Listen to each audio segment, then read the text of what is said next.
países, ¿no? Como han preguntado. ¿Ya? Y en otros espacios también de la comunidad, de lo que hoy sería la Comunidad Europea, ¿no? Es decir, no tanto en las monarquías, sino más bien en las regiones periféricas, es decir, en partes de Holanda, partes de Francia, en Hungría también se dio, bueno, en Inglaterra, en Alemania, ¿no? Recuerdan que estaba dividida en muchos principados también, ¿no? Bueno, ¿y cuáles son las causas? Una crítica humanista, ¿no? El humanismo es una de las causas.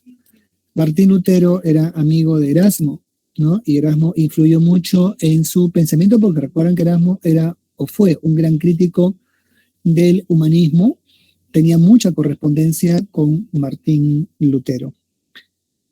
Bueno, lo segundo, ya la confrontación entre la monarquía y la iglesia. ¿Por qué razón? Por la secularización de los bienes del clero. ¿Qué significa esto? Que los bienes del clero, ¿ya? O de la iglesia en general estaban exentas de la presencia fiscal, o sea, estaban exentas de pago de impuestos fiscales, es decir, no estaban secularizadas o controladas por el Estado. Entonces, como tenían muchos privilegios y esto obviamente el Estado no lo quería permitir, ¿no? Así que se produce finalmente esta confrontación. ¿Ya? Lo tercero es la corrupción de la iglesia, bueno, del papado. ¿Ya? Recordemos que había muchos síntomas de este proceso, como la simonía, ¿no? Que era la venta de cargos eclesiásticos al mejor postor. ¿Ya?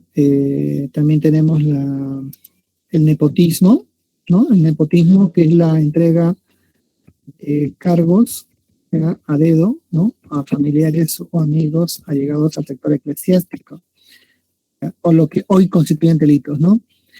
Y también el llamado nicolaísmo, ¿ya? ¿Qué cosa es el nicolaísmo? Así se le conoce. Bueno, era digamos, la falta, ¿no? A la castidad de la iglesia, la castidad sexual, ¿ya? Entonces ellos, no, digamos, como que no respetaban el celibato, ¿no? ¿Saben qué es el celibato, no? Es decir, los sacerdotes no pueden tener contacto, ¿no? Con, bueno, con personas del otro sexo, ¿no? Entonces, todas estas situaciones pueden generar un ámbito de malestar dentro de la propia feligresía, ¿ya? Bueno, aquí en esta imagen, miren, aquí un pintor, ¿no? Muestra a una campesina comprando una indulgencia. Muchas veces ocurría que podía haber una extorsión, ¿no? Por parte del miembro del clero para, bueno, aprovecharse de esta persona, ¿no? Entonces, eso obviamente le dejó una mala imagen porque recordemos que es una institución, ¿no? En esa época, ¿no? Tenía mucho prestigio en Italia, entonces fue vista de manera negativa, ¿no? Pero el detonante, ¿ya? Va a ser la venta generalizada de las indulgencias, ¿no? Es decir, la venta de perdones espirituales. Y esto sumado a las excesivas riquezas y rentas eclesiásticas, ¿ya? Entonces, en estas rentas eclesiásticas, ¿no? La iglesia pues percibía o tenía muchos privilegios, ¿ya? Muchos privilegios, ¿no? Aparte de tener pues grandes propiedades o latifundios, ¿no? Bien, entonces eso respecto al tema de las indulgencias, ¿no? Las causas.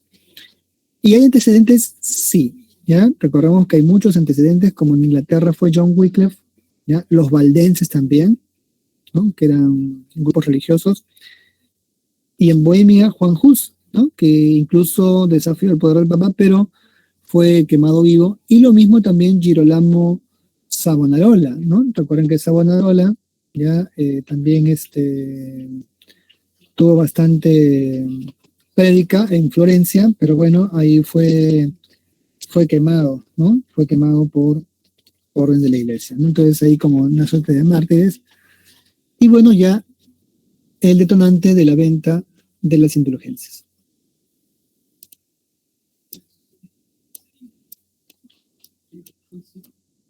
¿Ya? Ahí está Lutero.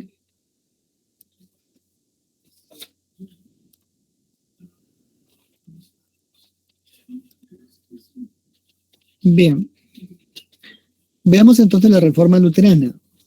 ¿Ya? Ahí tenemos que esto comienza con Martín Lutero, ¿no? Recuerden que Martín Lutero, pues, debido a la situación, ¿no?, de la venta de indulgencias en Alemania, él viaja, ¿no? Viaja ya para entrevistarse con el Papa, y bueno, allí él, ¿no?, confirma o bueno, observa los problemas que tenía la iglesia, ¿no? Y los pecados que ahí se cometían, como él mismo lo señala, ¿no? Por esa razón, ¿no?, debido a que no hay un acuerdo y una suerte de negociación, regresa, ¿no?, a Alemania y clava la famosa 95 tesis en el castillo de Wittenberg contra las indulgencias. Bueno, al comienzo la iglesia no le prestó mucha atención a Lutero, ¿ya? Simplemente lo vio como un personaje, ¿no?, que busca, bueno, que estaba en alguna medida, ¿no?, teniendo, ¿no?, una suerte de rechazo, ¿no?, que podía ser olvidado rápidamente, pero muy poco a poco, debido a que su prédica comenzó a extenderse entre los campesinos que ya se negaban a pagar los impuestos, ¿no? Recuerden que los campesinos pagan por los impuestos, y entre ellos el diezmo eclesiástico, ¿no? Así que ya se vio como una amenaza, ya se le conminó, ¿no?, a retractarse. Como no lo hizo, fue excomulgado. ¿Ya? Bueno, Lutero quemó la bula papal, ¿no?, de manera pública, desafiándose al jefe de la iglesia. ¿Qué esgrimía Lutero inicialmente? Primero rechazaba la venta de indulgencias. Y luego dejó un conjunto de escritos, ¿ya?, en las cuales se puede determinar los fundamentos de su doctrina, ¿no? Recordemos que a esta, ¿no?, se le llaman las cartas de Habsburgo, aunque escribió otras muchas, ¿ya? Y allí Lutero, pues, propuso digamos, lo que es parte de la doctrina, ¿no?, la doctrina luterana, ¿ya? Y bueno, entre ellas, como puede verse, ¿no?, ¿ya?, Lutero propone, digamos, bueno, la libre interpretación de la Biblia, ¿no?, ¿ya?, que es una de las propuestas más importantes de él, ¿no?, porque cuestionaba, pues, los argumentos que daba la iglesia, ¿no? La fe como única fuente de salvación, ¿ya? Es decir, la fe y no las buenas obras, como venía ocurriendo, ¿no?, en algún sentido. Y tenemos también la Biblia como única fuente de la fe, ¿ya? No admitir jerarquías eclesiásticas, ¿ya?, ¿no? No se admitían jerarquías eclesiásticas. Así rechaza la autoridad del Papa, ¿no? ¿Ya? Rechazaba al Papa como jefe de la iglesia, por eso que o sea, él practicaba la apostasía, ¿no? Y es por esa razón que, claro, la doctrina de Lutero fue condenada. También se rechazaba el culto a la Virgen, a las imágenes y los sacramentos, excepto el bautismo y la comunión. Y bueno, esto Lutero lo fundamentaba en la propia Biblia, ¿no?, sobre el tema de las imágenes. ¿Ya? Además, proponía eliminar el celibato sacerdotal porque, en su opinión, no se cumplía, ¿no? Bueno, este conjunto de doctrinas, ¿ya?, fueron rápidamente extendiéndose dentro de la comunidad religiosa, ¿ya? Así que se convirtió en una amenaza. Ante ello, el emperador de España, Carlos I, pero que también era a la vez emperador de Alemania, como Carlos V, va a convocar a la Dieta de Worms, ¿ya? Así que allí, de manera pública, le exigen a Lutero que se retracte de sus doctrinas. Lutero obviamente se niega a retractarse, así que se le condena a muerte. Pero Lutero logra escapar con el apoyo del pueblo, ¿ya?, y el apoyo que le dan los príncipes alemanes, ¿no? Así que Lutero fue perseguido, pero logró salvarse, ¿ya?, gracias, ¿no?, logró salvarse, bueno, gracias al apoyo y el respaldo que le dio, pues, los príncipes alemanes, como también, bueno, la comunidad que lo protegía. Bueno, así que ya con esta protección se pudo conocer su famosa, él ha descrito los catecismos, ¿no? Mayor, menor, pero la Confesión de Habsburgo, ¿no? Porque ahí se propone la doctrina que vemos ahí arriba, ¿no? Como ya se ha señalado, rechazando al Papa como jefe de la Iglesia. Así que con la Confesión de Habsburgo, la reforma ya va a ser, la ruptura va a ser inevitable, y bueno, esto generó pues una suerte de guerras religiosas, ¿no? Se van a formar dos ligas, ¿ya? Inicialmente se forma una dieta más, ¿no? La dieta de Spira, donde se aceptó, se reconoció, ¿no? Porque era algo inevitable, digamos, la doctrina luterana, pero se prohibió su expansión. Y esto provocó la protesta, ¿no? La protesta de los luteranos, y a partir de allí se conoce a los luteranos como representantes de la religión, bueno, como protestantes, ¿no? Y luego en estas guerras religiosas se forman las ligas, ¿no? La Liga Esmacalda, que representa a los protestantes, y la Liga de Nuremberg, que es la Liga de los católicos.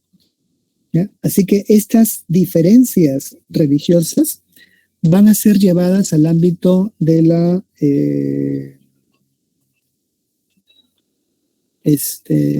bueno, de la política, ¿no? Por esta guerra.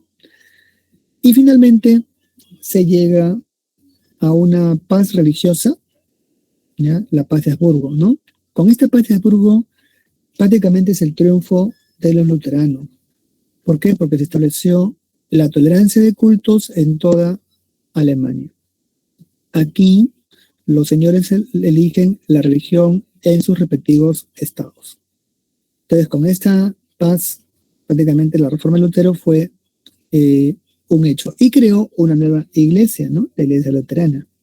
¿Ya? Bien. Entonces, esto pasa en Alemania. La segunda fase viene a ser en Ginebra, ¿ya? Con Juan Calvino. Y una tercera fase en Inglaterra con Enrique VIII. Primero, ya tenemos que Juan Calvino, ¿no? Es un reformador que va a profundizar, ¿no? O va a continuar las propuestas de Ulrico Zwinglio, que ya había predicado en Ginebra. Calvino también quiso inicialmente esto proponer en Francia, pero como Francia tenía una formación más de tipo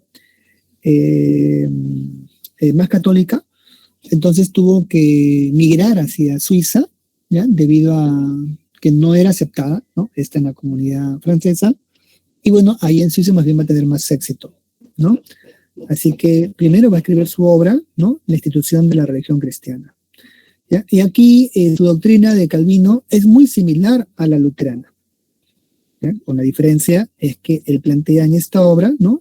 La predestinación divina, ¿ya? Es decir, que los hombres ya están predestinados para ser salvados o ser condenados, ¿no? Igual que Lutero niega la jerarquía eclesiástica, y es por eso que se convierte también en una amenaza a los fundamentos, bueno, jerárquicos de la Iglesia Católica, ¿no? Y lo mismo que Lutero admitía dos sacramentos, ¿no? El bautismo y la Eucaristía, y proponía la libre interpretación de la Biblia.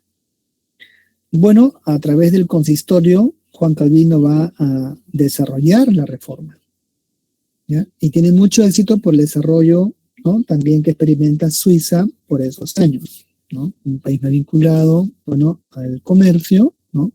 Y a las economías modernas.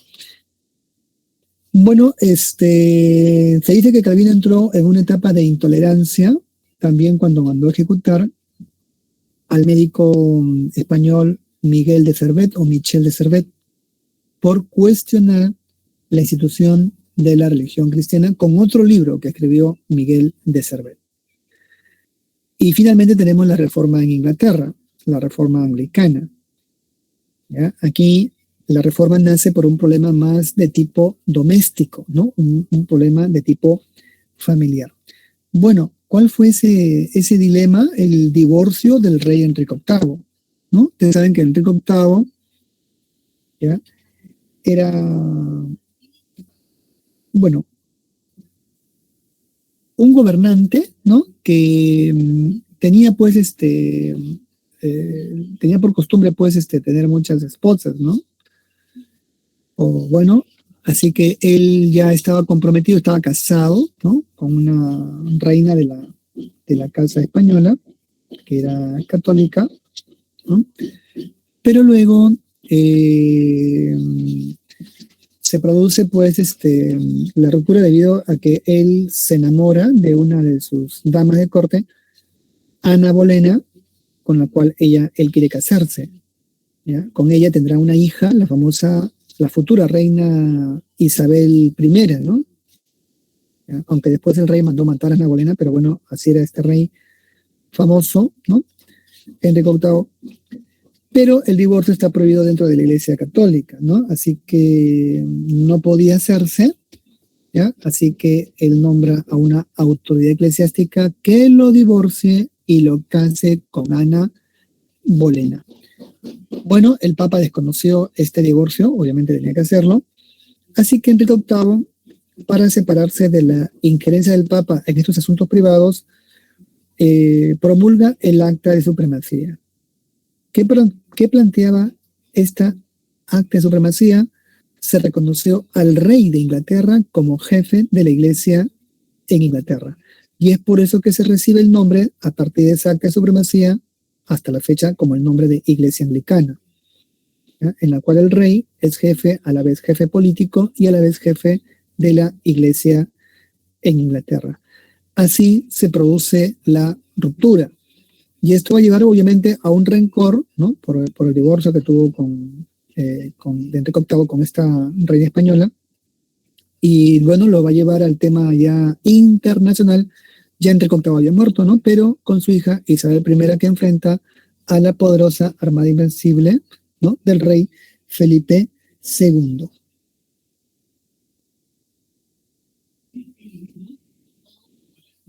Bien.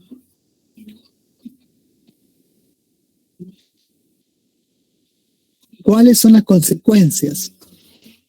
¿Ya? La ruptura de la unidad de la Iglesia Católica. La Iglesia se dividió, ¿no? ¿Ya? La Iglesia se dividió, ¿no? Dos, la intolerancia religiosa. Calvino es un ejemplo, ¿ya?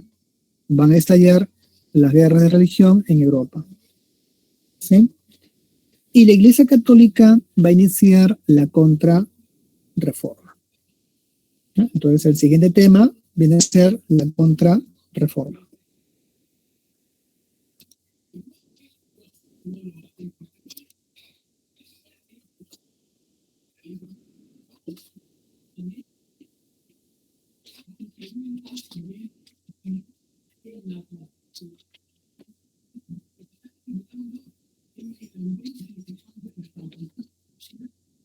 Bien, primero, ¿no? La contrarreforma, ya por definición, ¿no? Fue un movimiento de autocorrección y renovación de la Iglesia Católica. Algunos autores no le llaman contrarreforma, le llaman reforma de la Iglesia Católica, ¿no? Para diferenciarla de la reforma protestante, ¿no?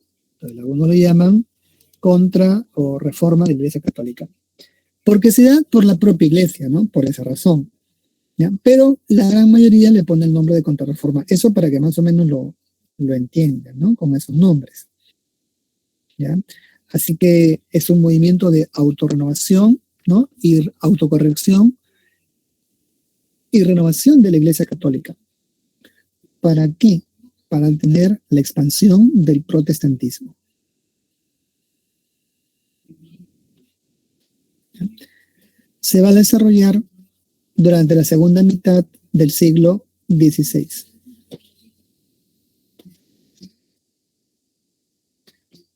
Y fue impulsada sobre todo por el Papa Pablo III, ¿ya? A través del llamado Concilio de Trento. Entonces la contrarreforma es la reactivación, ¿no? O corrección que hace la misma Iglesia Católica para enfrentar al luteranismo, el calvinismo y el anglicanismo.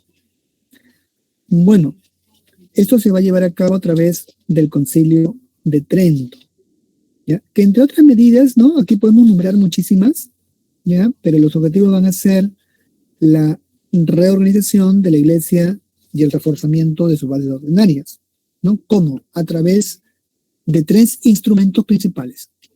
1 va a ser el Index, ¿ya? 2, el Tribunal del Santo Oficio, y 3, la creación de la Compañía de Jesús. También, ¿no? Entre otras medidas, ¿cuáles fueron? 1, se reconoció al Papa como jefe de la Iglesia. 2, se condenó el luteranismo, calificado como una secta herética. 3, se restableció o se reafirmó los 7 sacramentos, ¿ya? Y lo mismo también el culto a las imágenes, a las vírgenes y a los santos. 4, se prohibió la libre interpretación de la bíblica, ¿no? Perdón, la libre interpretación bíblica. Y como recordamos que en esos años, gracias a la imprenta, se hicieron conocidas también muchas obras, ¿no? O muchas impresiones de la Biblia, se determinó establecer solo una versión, la llamada Vulgata Latina, ¿no? Que es la versión bíblica que, bueno, casi todos tenemos en casa, ¿no? Entonces, esa es la Biblia oficial, ¿ya? La versión de la llamada Vulgata Latina. Bueno, y en cuanto a los 3 instrumentos, ¿ya? Pueden ver que el primero fue el Index, ¿no? Entonces, ¿qué era el Index? Bueno, es el índice de libros prohibidos, ¿ya? Una suerte de catálogo, digamos, en donde se encontraban todos los textos que ningún cristiano católico debía leer. En caso que se sorprendiera, ¿no? A alguien, bueno, en estos textos podía ser condenado rápidamente, ¿ya? Y esto lo pueden, este índice está hoy existe, ¿no? Se encuentra pues está publicado, en realidad se puede leer hoy día, ¿no? ¿Ya? Esa es lo interesante. Así que era una suerte de censura, ¿no? El índice, ¿no? Una suerte de censura, ¿no? Como nosotros podemos poner acá, ¿no? Ahí está el índice, ¿no? Como pueden verlo. ¿Ya? Índice de libros prohibidos, ¿no? Así está. ¿Ya? En internet hay muchas versiones, pueden ver. Muchos autores fueron perseguidos por esta razón, ¿no? Sus obras no fueron pues aceptadas, ¿no? Lo ponemos por aquí. ¿Ya? Pues aquí está, ¿no? El índice.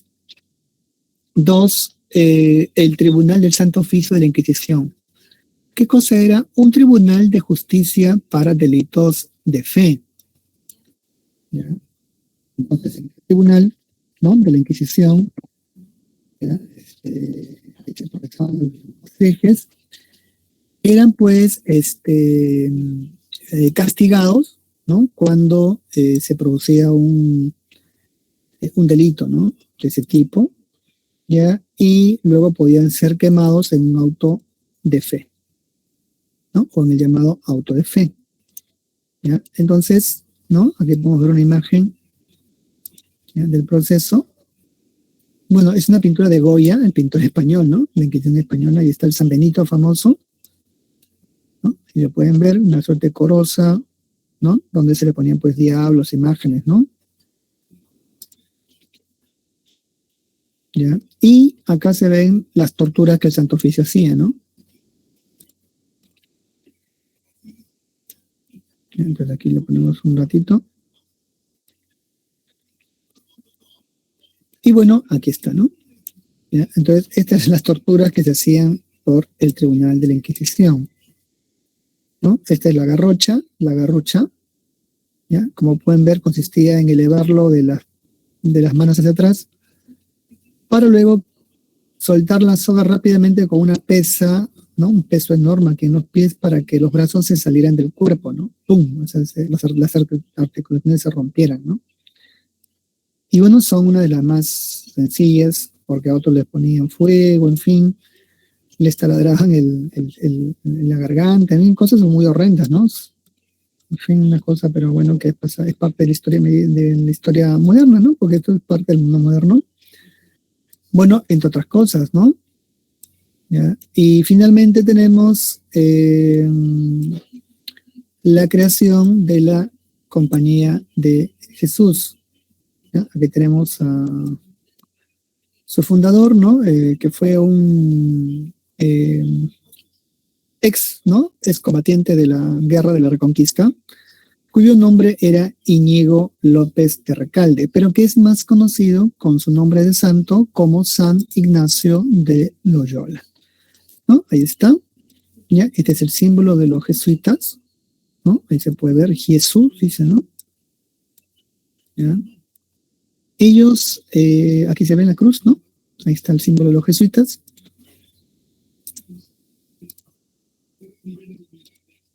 Y bueno, básicamente la función de la Compañía de Jesús fue, uno, restablecer la autoridad pontificia.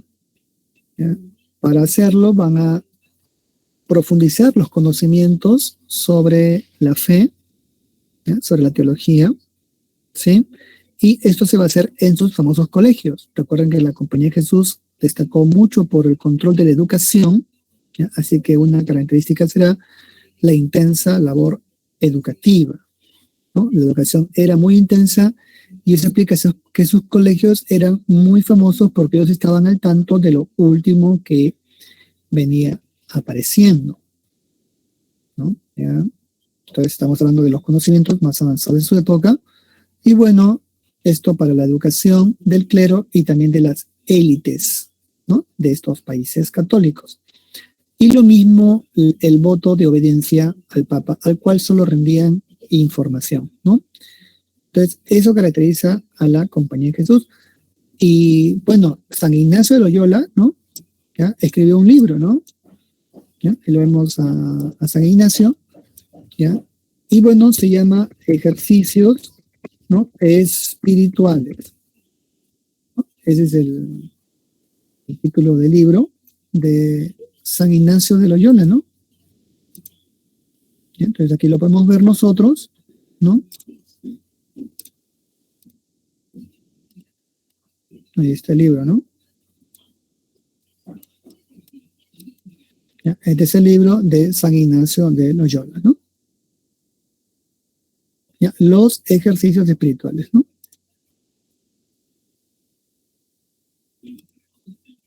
Del cual pues hay varias ediciones, ¿no? Obviamente. Bueno, entonces, ¿no? Aquí lo ponemos, ¿ya? Al ladito. Y ponemos a San Ignacio también aquí, ¿no? En su lugar.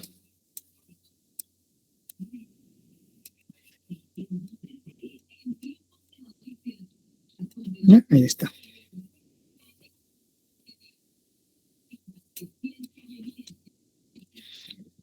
Bueno, entonces esta fue la contrarreforma religiosa.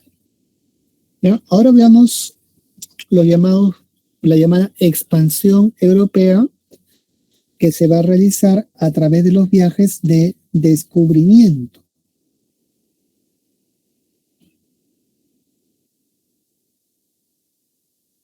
¿Ya? Entonces aquí tenemos, ¿no? Los viajes de descubrimiento.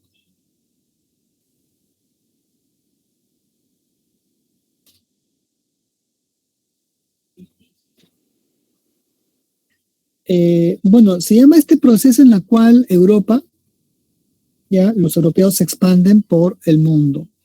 Y esto va a ocurrir a raíz del descubrimiento de América, ¿no? ¿Ya? ¿Cuáles son las causas de esta expansión europea? Bueno, la que ya conocemos, ¿no? La primera, el bloqueo comercial del Mediterráneo Oriental por los turcos otomanos. ¿Ya? Entonces los turcos otomanos recuerdan que al tomar Constantinopla habían bloqueado el acceso al puerto. Y eso cortó las negociaciones, ¿no?, comerciales entre Oriente y Occidente. ¿Ya? Así que la única alternativa era buscar nuevas rutas de comercio, ¿no? ¿Hacia dónde? Bueno, hacia el oeste.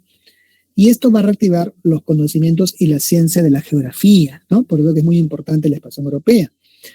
Se van a crear escuelas de pilotaje, ¿no?, escuelas náuticas especializadas como la Escuela de Sagres, para estudiar la geografía, la astronomía y desarrollar las técnicas de navegación. ¿Por qué? Porque se convierte en todo un reto llegar a las zonas del Oriente. Estos navegantes sabían o intuían que la Tierra era redonda, ¿no? Eso explica por qué Colón se lanza hacia la zona occidental. Porque como ya habían recogido los conocimientos de los antiguos sabios griegos, incluso hay autores que afirman que esto ya lo conocían los turcos, que bueno, los europeos en realidad ya utilizaron estos conocimientos en su beneficio. Lo cierto es que esto fuerza el desarrollo de esas ciencias, ¿no? Así que se buscan nuevas rutas al oriente, ¿ya?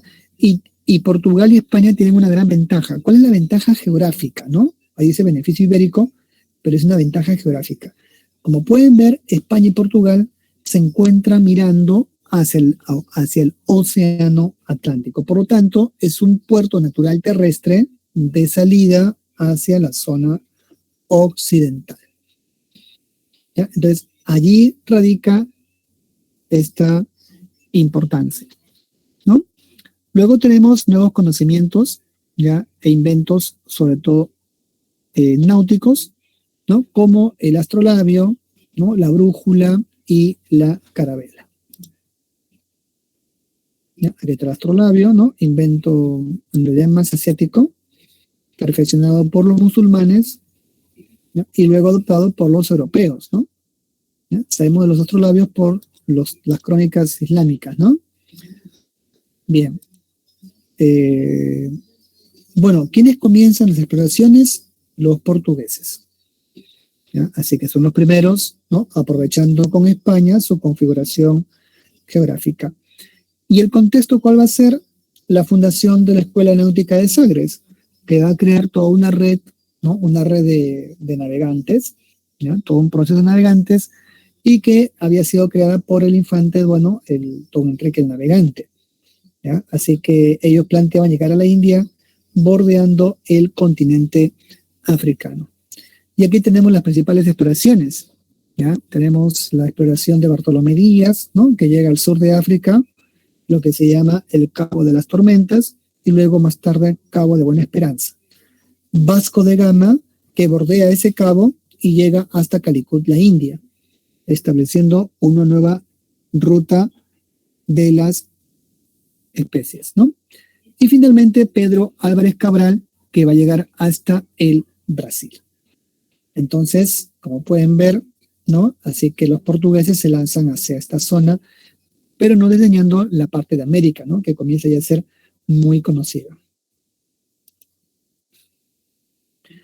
Las colonias entonces van a ser a Brasil, ¿no?, en Senegal y el Congo, y en Asia, Hormuz, Calicut, Macao y Ceilán. ¿Ya? Ahí pueden ver las rutas, ¿no?, en el mapa que está acá.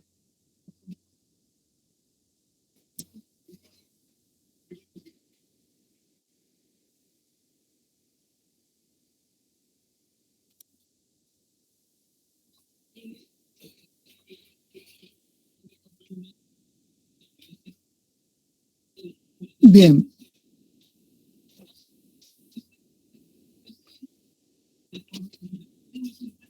Comencemos ahora con las exploraciones españolas.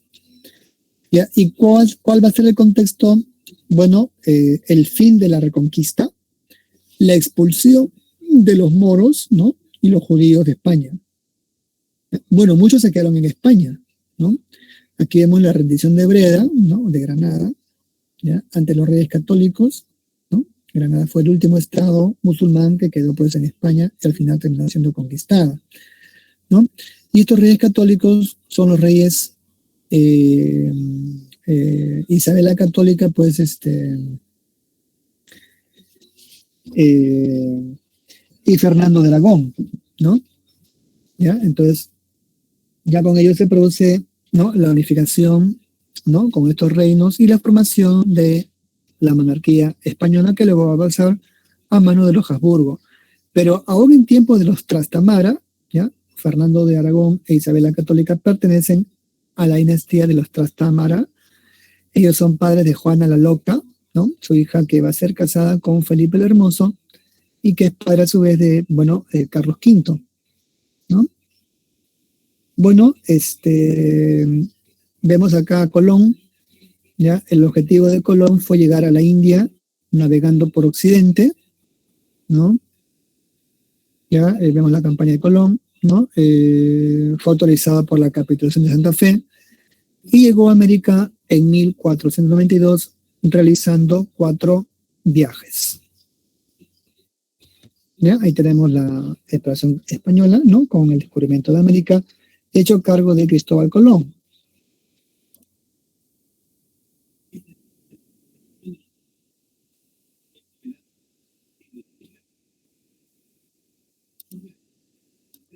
Bueno, aquí tenemos las, ¿no?, las otras. ¿Ya? Entonces tenemos el viaje de Colón, ¿no?, la primera circunnavegación. ¿Ya? Tenemos la circunnavegación iniciada por Hernando de Magallanes, ¿ya? Ahí pueden ver, ¿no? Y culminada por Sebastián Elcano.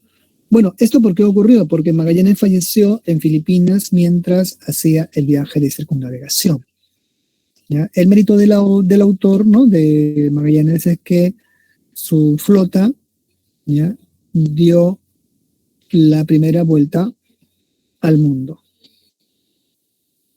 ¿Ya? Ese es el gran mérito, ¿no? Bueno, y tenemos otros viajes más, ¿no? Tenemos a Magallanes, tenemos a Américo Vespucio, ¿no?, al cual se le da su nombre América. ¿Ya? También Antonio Solís, ¿no?, que llega al Río de la Plata. ¿Ya? Núñez de Balboa, que descubre el Océano Pacífico. Francisco Orellana, que descubre el río Amazonas. Bueno, hay muchos navegantes, ¿no? Hernando de Soto llega a Florida, bueno, etcétera. ¿Ya? En ese contexto, ambas potencias, España y Portugal, firman el Tratado de Tordesillas, ¿ya?, un compromiso firmado, ¿no?, entre ambas potencias para establecer las zonas de influencia de la conquista, tal como se ve en el mapa, ¿no?, haciendo una línea divisoria situada a 370 leguas de la isla de Cabo Verde. ¿Ya? Entonces, ahí tenemos el Tratado de Tordesillas, que se firma en 1494. Y bueno, ¿España qué colonias tuvo? ¿Ya? Tuvo colonias en América, ¿no? Ahí tenemos Florida, ¿no?, Nueva España, México y Perú. ¿Ya? Primero la gobernación y luego el virreinato, ¿no?, conquistado por Pizarro, y México por Hernán Cortés. África, Cabo Verde y Túnez, y en Asia, las Filipinas, donde falleció Hernando de Magallanes, ¿no?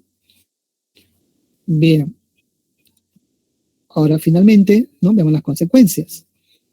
¿Ya? ¿Cuáles son? ¿No? En lo económico, se estableció la ruta comercial atlántica e inicia el mercantilismo.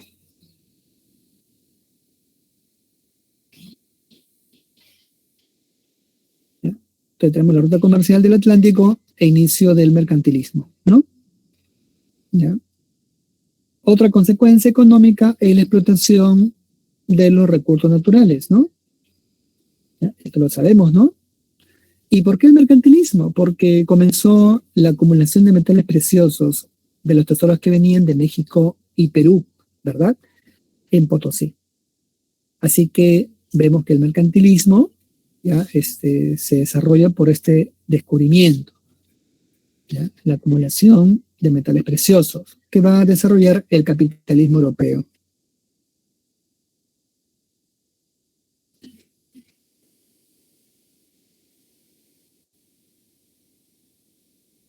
En las políticas van a surgir los imperios coloniales, ultramarinos de España y Portugal, y los inicios de conflictos, bueno, por tierras.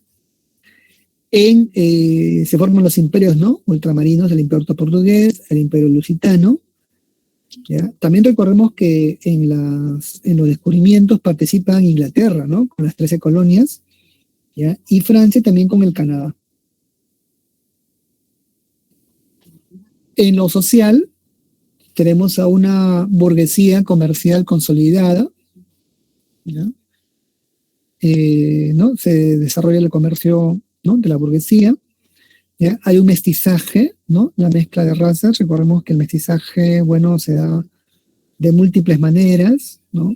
Pero básicamente lo que destaca es el abuso, ¿no? Cometido por los españoles y una crisis demográfica. ¿Ya? Recuerden que la crisis demográfica se va a producir por varios factores, ¿no? Las guerras, ¿no? Pero principalmente las epidemias. ¿Ya? ¿Hubo matanzas de indígenas en la conquista? Sí. Así lo testimonia el dominico protector de indios Bartolomé de las Casas. Pero también fueron enormes epidemias, ¿no? Una suerte de pandemias que llevaron a América, ¿ya? Donde disminuyó a la población de manera dramática, ¿no? En el caso del Perú, un 99%, ¿no? De la población falleció fruto, ya sea de las epidemias, y dos por las guerras terribles que cometieron también los españoles, ¿no?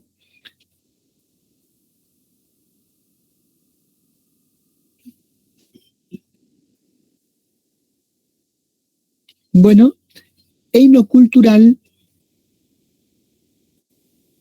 tenemos la expansión de la civilización europea occidental, ¿ya? Así que los valores, ¿no? O una parte de los valores de la cultura oriental, europea occidental, llegaron hacia América y se quedaron para siempre, ¿no? Entonces lo que somos nosotros se lo debemos a esa expansión de la cultura europea, ¿no? Eso es evidente, ¿no? Porque es la consecuencia, ¿no? Y claro lo dice. Bueno, con respecto, ahora veamos el tema de los estados modernos.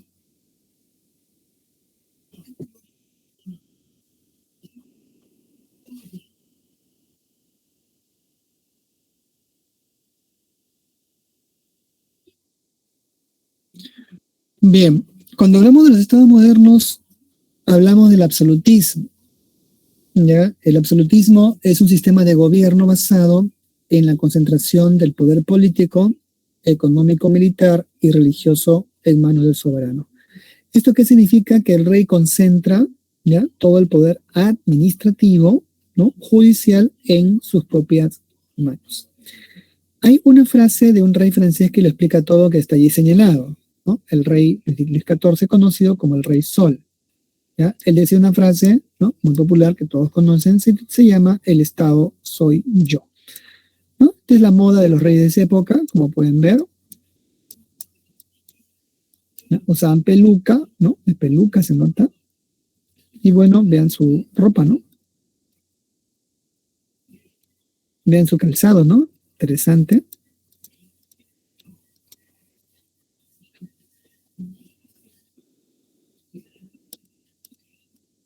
Bueno, ese era el rey Sol, pues, ¿no? Así era. ¿Ya? Bueno, ¿cuáles son las causas, ¿no? De la formación del Estado moderno? Uno, la ruina de la nobleza feudal. ¿Ya? El rey poco a poco va erosionando el poder de los nobles feudales y los va obligando a vivir en la corte. ¿Ya? La nobleza feudal se refugia en la corte, ¿no? En este estado absolutista como miembros de la corte, para tener cargos públicos o ser miembros de la nobleza militar, del ejército. ¿Ya? Así que ellos salen de los feudos y los feudos terminan por finalmente desaparecer, ¿no? E integrarse al mercado. ¿Ya? Entonces, el otro factor, ¿no? Que tiene que ver con este debilitamiento es el poder que ahora adquieren los reyes. ¿Ya? Los reyes se hacen muy poderosos, ¿no? Aplastan cualquier rebelión. Recordemos en Francia la rebelión de la Fronda, ¿no? Esa rebelión de los nobles contra el rey terminó trágicamente por el triunfo del Estado sobre esta nobleza que perdía sus privilegios. Bueno, ¿cuáles son estas características? ¿Ya? Tenemos uno, el sometimiento de la nobleza. ¿Ya? Es una característica, ¿no? La nobleza es sometida. Dos, el centralismo. Significa que el rey concentra la administración en sus manos, ¿no? A esto hay que agregarle también el regalismo, ¿ya? Que significa que el rey está por encima de todo, ¿no? ¿Ya? Cuarto, el providencialismo, que significa que el rey gobierna por voluntad de Dios, ¿no? Es decir, que la providencia ha colocado a los reyes para gobernar por encima del pueblo. Por lo tanto, no es cuestionable su poder.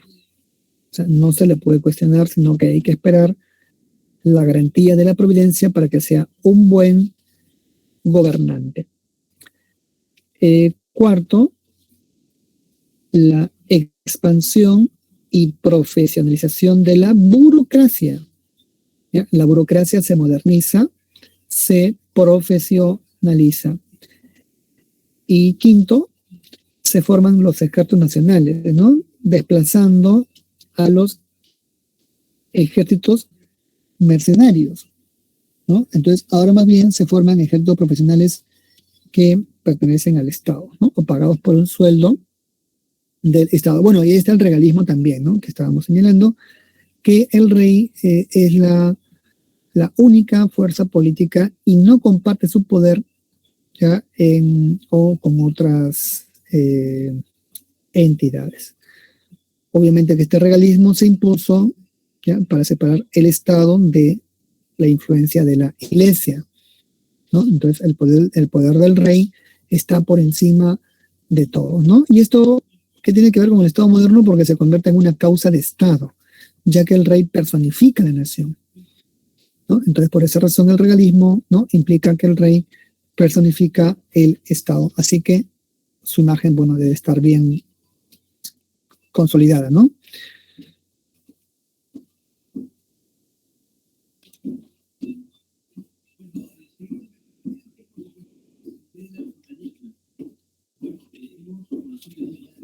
Bueno, veamos a los teóricos.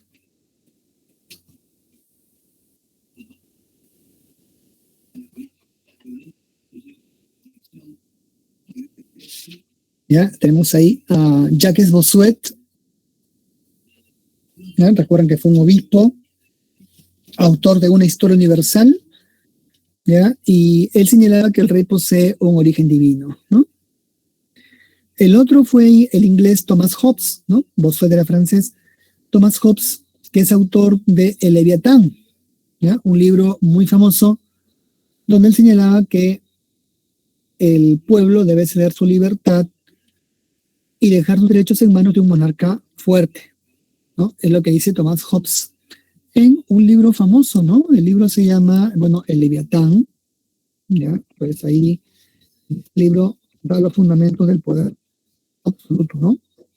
El Estado moderno, ¿ya? Y de ahí el nombre que tiene el título de el libro, ¿no?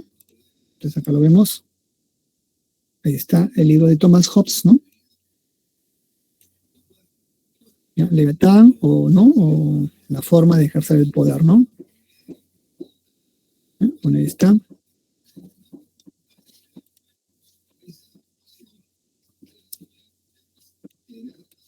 Aquí está. Ya, lo ponemos aquí. Bueno, y veamos ahora las monarquías, ¿no? Se toma como ejemplo dos monarquías. La española, ¿ya? También hay que agregar Inglaterra acá, pero acá la española, donde recuerden que ya habíamos comentado, se produce la fusión, ¿no? El inicio con los reyes católicos, Fernando e Isabel la Católica, ¿ya? Entonces son los inicios, ellos tienen una hija, Juana la Loca, ¿ya? Con Juana la Loca, ¿no? Así que con fruto de matrimonio con Felipe el Hermoso nace Carlos V, ¿no? Ahí se llega al apogeo con Carlos V y su hijo Felipe II. Es el gobierno de los Austrias mayores o Habsburgos, así se le conoce, ¿ya? Entonces Carlos I es Carlos V en Alemania también, él es emperador de España, Alemania y los Países Bajos, ¿ya? Así que sus conquistas son muy famosas, ¿no? Tenemos la conquista de los aztecas, de los incas, y enfrenta la reforma religiosa, ¿no? Como ya hemos mencionado, ¿ya? Y Felipe II derrota a los turcos en la batalla naval de Lepanto, ¿no? Creando la Armada Invencible, que, bueno, será vencida también por la reina Isabel I, ¿ya? Y con respecto a Francia, tenemos la Guerra de los 30 años, ¿no? Aquí destaca el cardenal Richelieu, ¿ya? En tiempos del rey Luis XIII, ¿no? Ahí está el famoso Richelieu, ¿ya? Y el que también ¿no? enfrenta la rebelión de la Fronda, pero cuando Luis XIII fallece, le sucede Luis XIV, ¿ya? Él tiene otro cardenal llamado Mazarino, que va a gobernar hasta que Luis XIV se convierta en adulto o mayor, y ya él en el gobierno se le va a conocer como el Rey Sol, ¿ya? Va a centralizar el poder político y administrativo en su persona. Pero ¿qué es lo que más destaca de Luis Sol, de Luis XIV, ¿no? El Rey Sol? Su política mercantilista, ¿ya? Francia se vuelve rica, ¿no? Acumula muchas riquezas, mucho dinero, debido a la gestión de su ministro, ¿no? Su ministro de Hacienda llamado Juan Bautista Colbert, ¿ya? Así que él, mediante la protección, ¿no? Ese es el modelo económico mercantilista, la protección de la industria nacional, ¿ya? El desarrollo de una industria nacional, es un nacionalista, ¿no? Aumento de rentas y un proteccionismo, es decir, le pone aranceles al comercio importador. Por eso que Francia prospera, ¿ya? Y con estas rentas, con estos dineros que va a obtener el Estado francés, se va a construir el gran palacio de Versalles. Entonces será con Luis XIV la época del apogeo del absolutismo francés.